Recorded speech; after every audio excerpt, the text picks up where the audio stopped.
Well, good afternoon, everyone, and welcome to today's CRPOA Off the Record podcast. And today's interview is featuring Fred Johnson, the Executive Director of California Police Training Managers Association. He is a distinguished figure in the police training and Central Valley law enforcement community. I'm Dom Gamboa, your host and current president of CRPOA. We are thrilled to have Fred with us today, along with my co-host, CRPOA Director Jeff Knockett. A special welcome to all our CRPOA members and enthusiasts joining us online today. Fred, we look forward to a meaningful discussion diving into your experiences and perspectives that you bring to the conversation. Thank you, Fred, and to all our participants. Let's begin this insightful conversation. Fred, could you tell us more about your background and how you became the president of the California Training Managers Association? Sure. Well, first, I want to say thank you for inviting me to this because I started as a reserve. I believe so strongly in reserve programs and what they do for agencies and the reserves themselves and the deputies they work with. So thank you for that. How I got into this position is it's really, I'll shorten the story as best I can. I started in CAPTO, which was California Association of Police Training Officers, back in 1990. Well, actually a little before, when I was put in as a corporal into the training unit, the sheriff's department. And then I stayed with that program. It's a networking program for training managers. In our heyday, we were putting on the 3-day instructor seminars that you saw that Post does now. And those were very enriching programs for training managers. And then as time went by, I became the president in that association. Then we got into COVID during that time. I was then working for the police academy, and they asked me to come in as I was going into semi-retirement to become the executive director of CAPTO. At that time, the board decided we'd rebrand it to California Police Training Managers Association with a more grassroots look at the everyday cop and the issues they have in training and the training managers. So with that, we flourished under this. We have a presenter's license for post-certified courses, which we now have. In fact, the course we'll be doing down there is one of our post-certified courses. And we have a seat at the advisory committee to post, which is Brent Stalker. So right now we're doing rebuilding and rebranching, and it's very exciting to be a part of the program. Hey, Fred, could CRPOA become a charter member or some kind of member of CAPTMA? Is it CAPTMA, right? Yeah, we call it CAPTMA. Only because we and Jeff Knockett, we talk about this all the time, or Jeff, rather, sorry, that RPOC is really one of the few conferences that focus on patrol level training. And if you guys are offering that type of benefit, man, we should collaborate somehow, some way. Well, that's our dream too. Is there's been split offs of many LIPNAs, and because of that, these small training manager programs are going on in the state. We're branching out to them and asking them what their needs are to join us in a way, so that we can tell Brent and our voice at the seat of the advisory committee, what are the needs of the basic officer? Because that's really my dream, and I think the board's dream is return to the basic level of providing law enforcement for not only reserves, dispatchers, regulars, and professional staff that are involved in it. And you're seeing a lot more professional staff getting involved in law enforcement. Well, if Fred, just let you know when your camera bounces up and down while you're in your $1 million traveling mobile home. You got to start your model bathroom later. It's probably because I use my hands a lot and I hit the table, so I'll keep my hands down. Hey, you know what's interesting, and then I'm going to turn this over to Jeff, because I know Jeff always has some fantastic questions. I just want to say this. So today's shirt that I'm wearing, I know you guys can't see it, but it says Kauai Police Department. So my uncle is a retired homicide detective for the Kauai Police Department. And what a lot of people don't know about the state of Hawaii and law enforcement is they have a very large reserve program.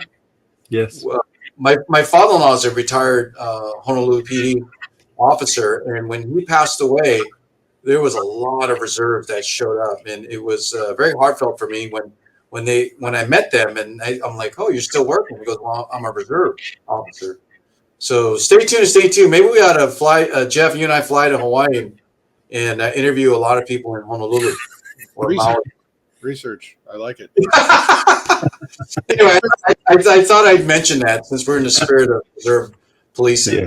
Well, Guys, so pulling on that thread a little bit, I mean, it was interesting. So, yeah, and Dom and I do talk because what we've realized that there's a lot of organizations that are doing, manager training. They're doing executive level training, lieutenant and above, on leadership of police agencies, that kind of thing. But there are a lot of organizations out there that are doing training like RPOC for street level officers.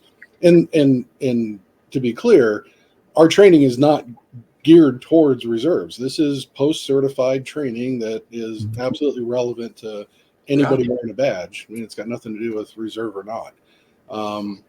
You fully understand that.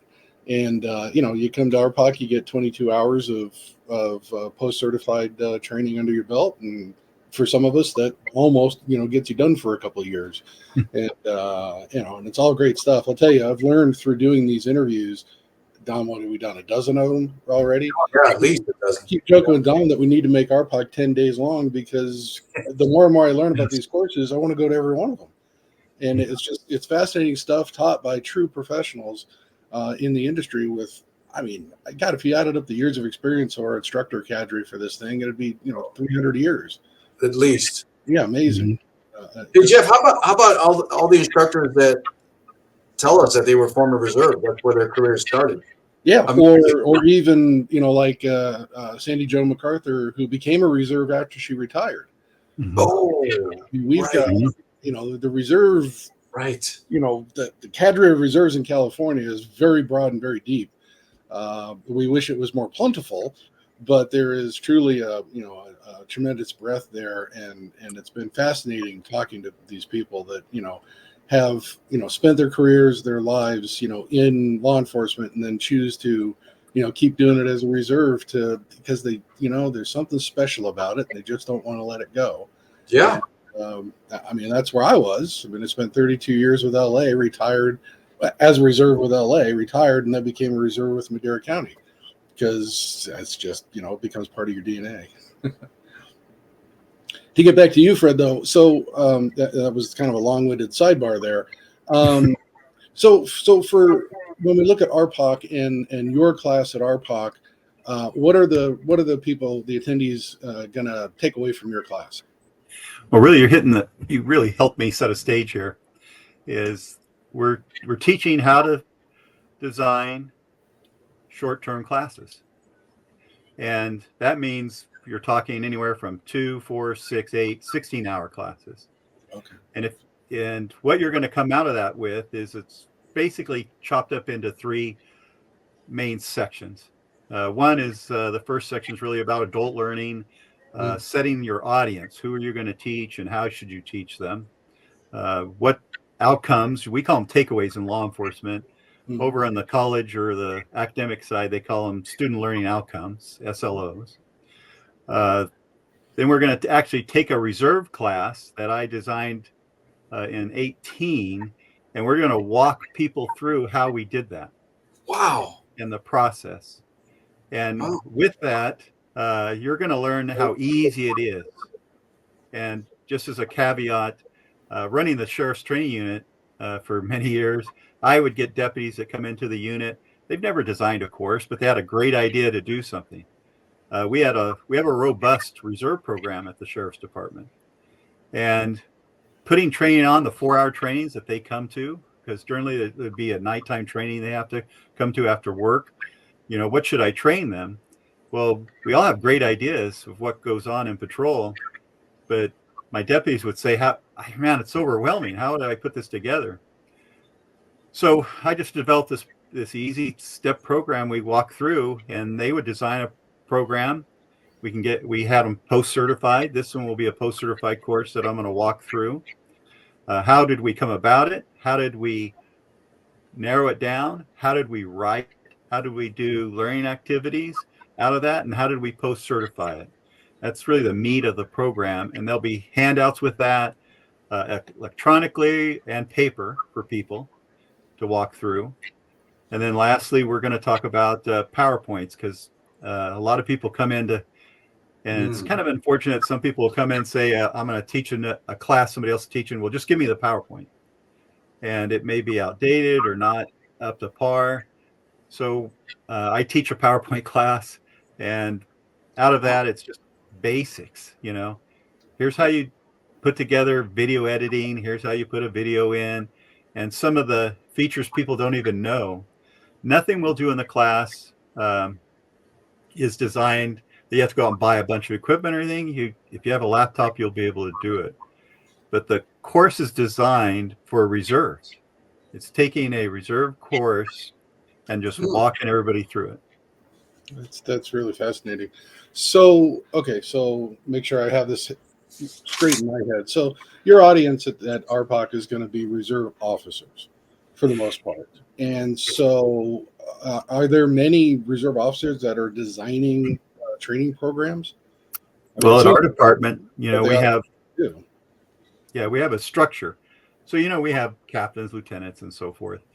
And then we have training managers within the reserve unit that are liaisoning with the regular training officer to tell him that, hey, we'd like some training in this, we'd like some training in that. And it's so important to have the reserve viewpoint of it and not the officer's viewpoint when you're designing a course. Really? So wow, interesting. It's also geared towards anybody running a program, to show how important it is to put on courses. And I'll tell you, I looked at the post catalog. There's 1,114 plus post-certified classes, right? And I'll ask this to the class. Well, now they'll know. But how many do you think have anything with the reserve title in it? 3? 2. That's close. You're close. All that's in there is the reserve coordinator and the update. Wow. Which is, to me, kind of crazy. There should be, how do I work with seasoned officers? How do I do this as a part-time officer? That's what I'm hoping this spurs people to design those courses and put them in there for reserves. That's interesting, because on one hand you would think, well, in a way that's a success story, because it means that we're not segregating training for reserves only, because this is the same, regardless of what, if you're reserve or full-time.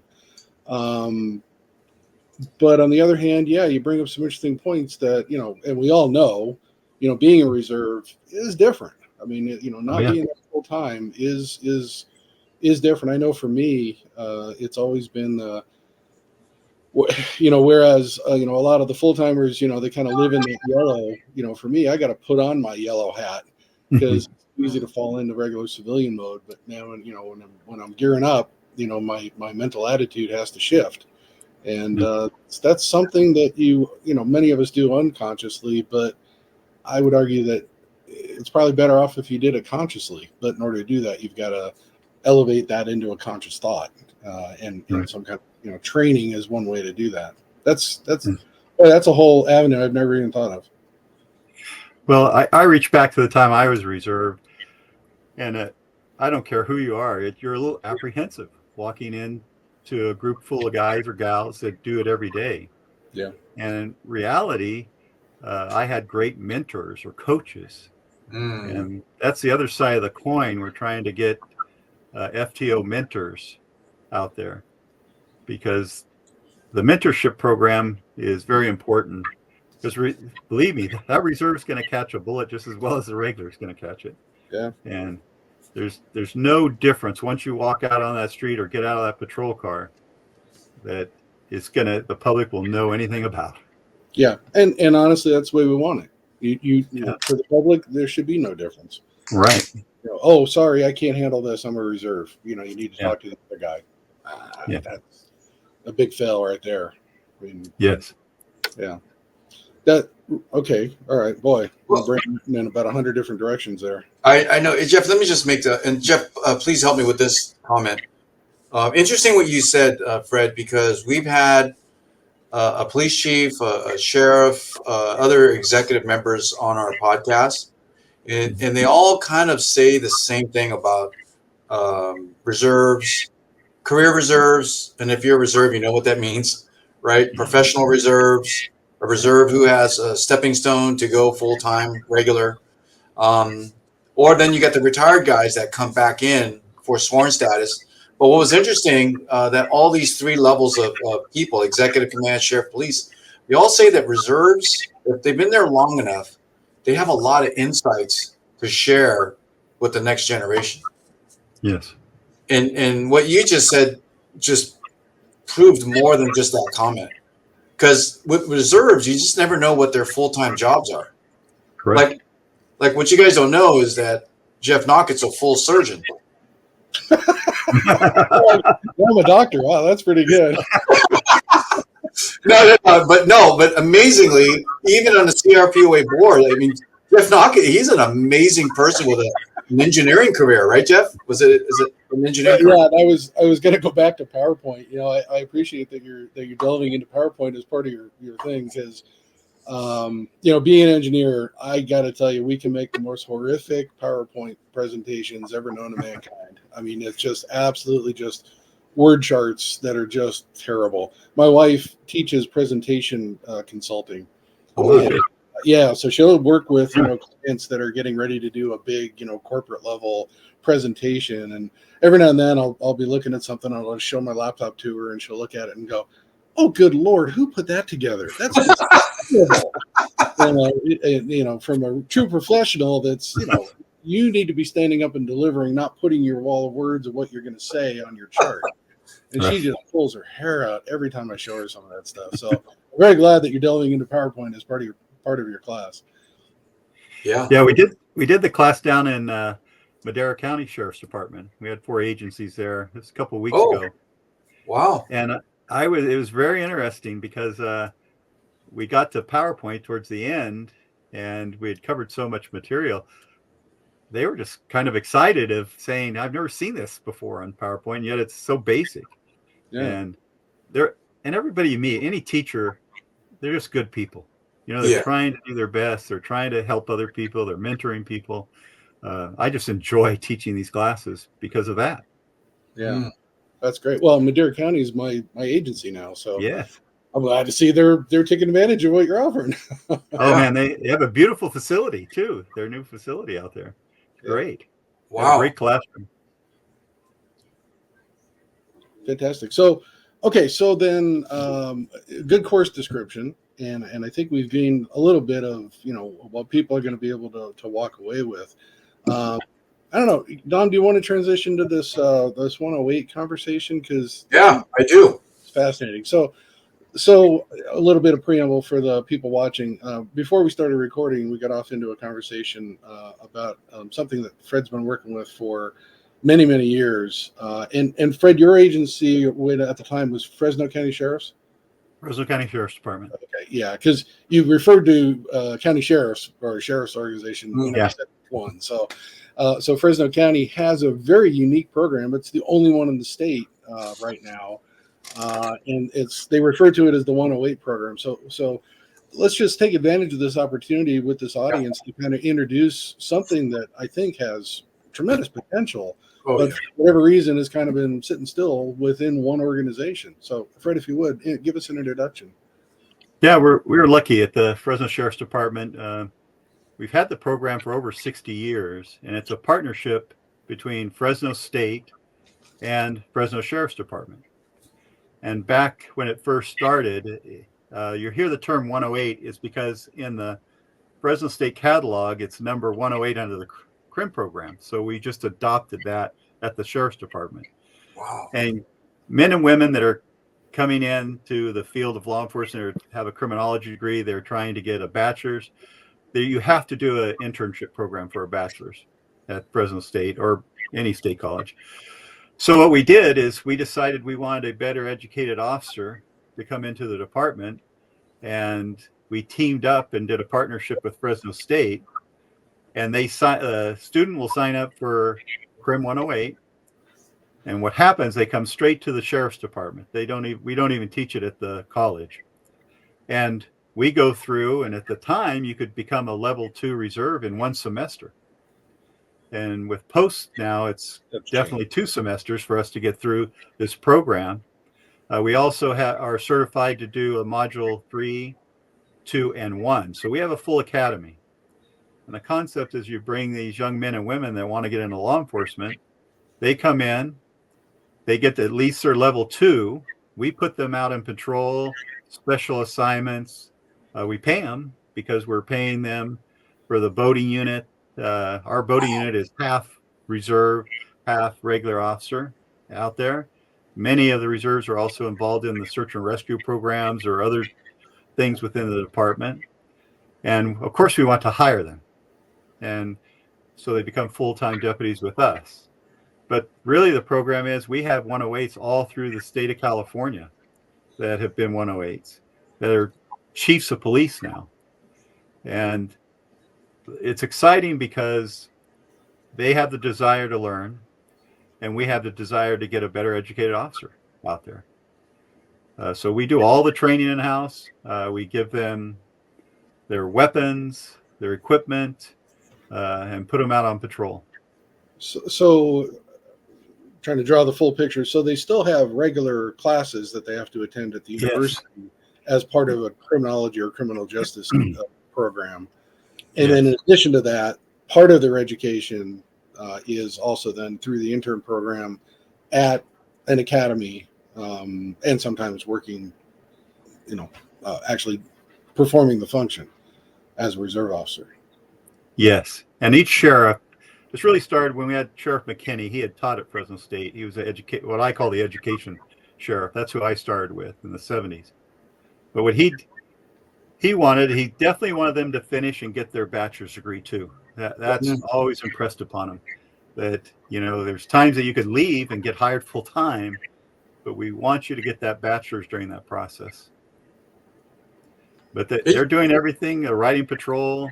They generally meet on Wednesday nights and all day Saturdays on top of their regular school classes and curriculum. So if and I'm not even sure what it is right now, but if a full-time academy was 6 months, I've got to believe that this method takes a longer period of time. You're doing this over a period of years. It takes 2 years if you're going to finish them off with a full academy in module 1. Yeah. But they'd stay with it because, they don't have to go back to an academy where they're going to do 6 months or more for an academy. The modular program works perfectly with an education program. Yes. They're just married seamlessly together. I really don't know why more people don't do it. I was just going to say, I have no idea how this hasn't been picked up by any other organization in the entire state. Come on. Yes. I do have a comment about that. Yes, Jeff is 10,000% correct. And Fred, thanks for being part of that 108 program for years, because now you have built the insights for others to learn from. So if let's say another sheriff's office in Southern California says, hey, I want to start a modular academy and then kind of bridge it with an academic program, you guys are the experts, right? And the reason why I bring this up because of California Assembly Bill, I think it's 89, AB 89. Yes. They're going to require not only incoming personnel to be having some kind of college education or degree. I think it's maybe 60 units or more, something like that. I don't know the real specifics, but their struggle is, what do you do with the in-service peace officers that don't have a college degree? And I think they're trying to find that program. Man, this is the program to reach out to. And I don't know if that's happened. I know Jeff Dunn's instrumental. Jeff Dunn, by the way, for the viewers, is the is post reserve peace officer manager, and I think he's also the post representative for Fred Johnson's area. Yeah. For Yeah. Region 4, he does a great job. And I'll dovetail off this conversation just to tell you, I did 30 years at the Sheriff's Department, retired as a lieutenant. 10 years was in the training unit. Then I went to the Regional Training Academy, the Police Academy, and took over advanced officer training. Well, part of that was the contract style classes, what they call instructional service agreements, or ISAs. And in that, there's a partnership that the college gets part of the FTS money from the state, but it also goes to the Sheriff's Department or the Police Department. And we've had that in play for many years at the Sheriff's Department. And in fact, when I was running the academy, we had 95 ISAs going with 4 different agencies. Whoa. This is the Fresno County Regional Training Center that you're talking about? The State Center Regional Training Academy facility. So we generally call it the Fresno Police Academy or the Fresno City College Police Academy. Interesting. Well, if it's the same thing, I was just there for 4 days for in-service perishable skills training. And okay. Oh, that's out at the training center. Fresno. What a great facility. I mean, just really, it was great. Driving and shooting and all the good stuff. It was, and a bunch of classroom work. it's a state of the art facility. Yeah. Out there. It's beautiful. Yeah. But I think that this we did have to sign up with, and I don't know the details. I apologize, but we did have to sign up with a college program. Yes. That was our college. Okay, all right, very good.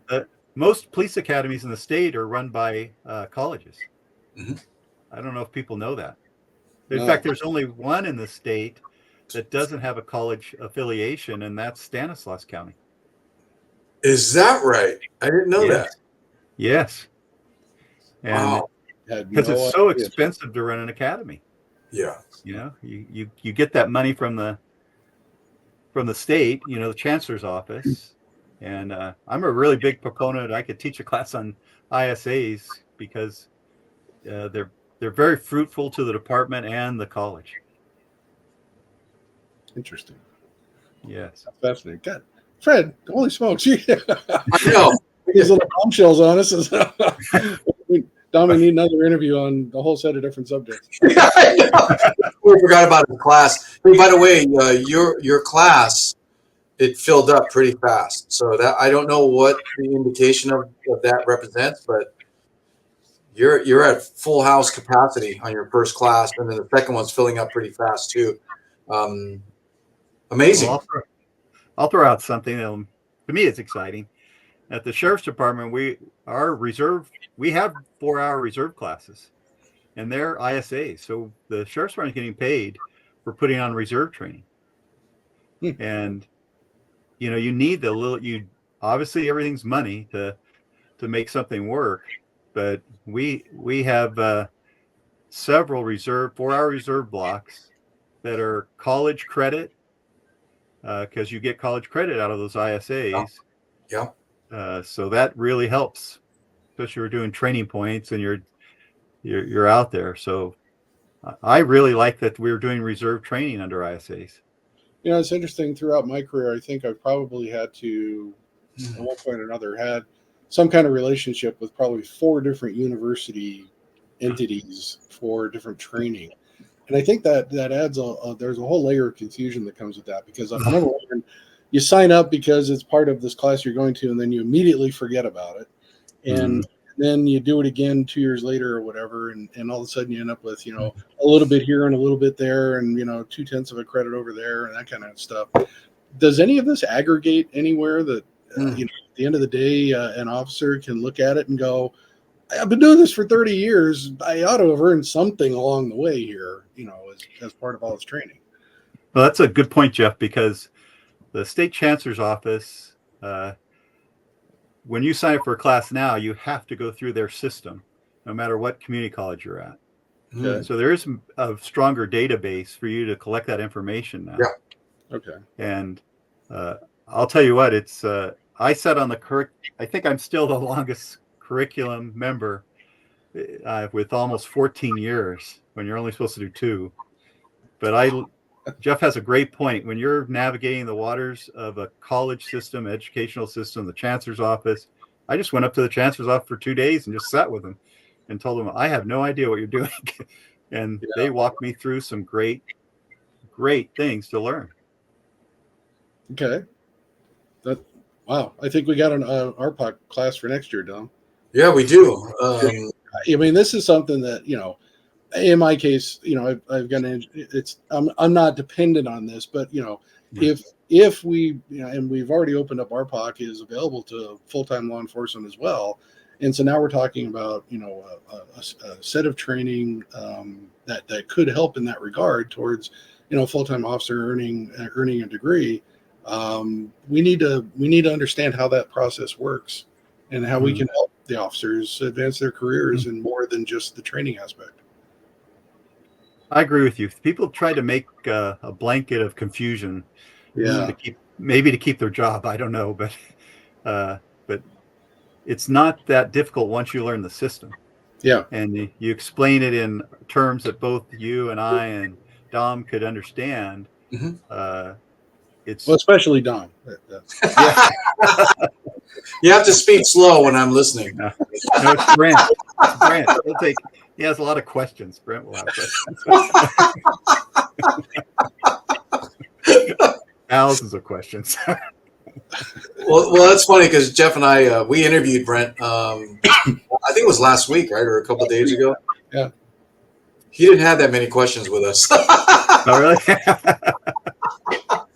Well, I'm going to lose my thought here. So to turn it back to your course, you were talking about course design, and so if you were chartered to put a course together on a subject, the first question would be, okay, well, what are the rules, and how do I go about doing that? And that's exactly what you're going to get out of your course. And rules-wise, like you said, it's not really hard to do. You just have to understand what the rules are. Yeah. And there's specific criteria, and there's expectations from whatever the accrediting body is going to be. For us, it's going to be post. But they want to see certain things have been done and considered as part of the course material, and guys like Dom come around later and audit to make sure that you're doing it right. And you're sticking to what you said you were going to do and not just taking 3-hour lunches and that kind of thing. Yeah, and I think people need to realize we're in the world of post in law enforcement. And so we always look for post certification and how to get it. And we'll definitely go through that in the course. But I'll say it in the course, there's sometimes you don't need a post certification. Correct. I mean, I've got courses out of the 95 when I was in charge over there that weren't post certified, but they were getting college credit for those courses. Because you basically dual cert an ISA course. You get post certification and college certification. And so there's 2 different languages of the paperwork, but it's actually, to me, it's easier to do it on the college side than the post side. Interesting. Yeah. Holy smokes. Okay. All right. I got a lot more to learn. Yeah. No. Hey, Fred, what's interesting about your classes, and Jeff and Kyle, who's another director, we were talking about, the value behind your class. I mean, if you were a reserve working in a detectives unit, or if you were a full-time detective, I know for my own experiences that these detectives have to do presentations, right, to maybe for case management reasons, right? And man, what a great tool this would be. That it does, again, it comes to when we're in the class, you could use this for public speaking. You could use this for, like you're saying, you have to do a presentation for a civic group. And how do I format it? And how do I get a flow to it? That's part of this too, because and it comes down to PowerPoint too. You're going to do a PowerPoint probably, or some sort of visual. And so you want it to be crisp, clear. Everybody can understand it. We'll talk about, you're really looking at the why you're putting on a class and who you're going to present it to. And that's You know, what one of the interesting things I love doing is tying my professional life with my law enforcement life. And Nice. you know, one of the things that in engineering world is well understood for the guys who've been around for a while is, you know, PowerPoint is recognized as a contributor to the Challenger shuttle disaster. Right? It was, really? oh yeah, PowerPoint was directly called out as a contributing factor in the set of decision making that led to the launch on that particular day at that particular time.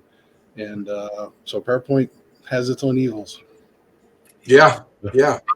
You know what I tell people is PowerPoint is a tool for the presentation. It's not the presentation. Yeah.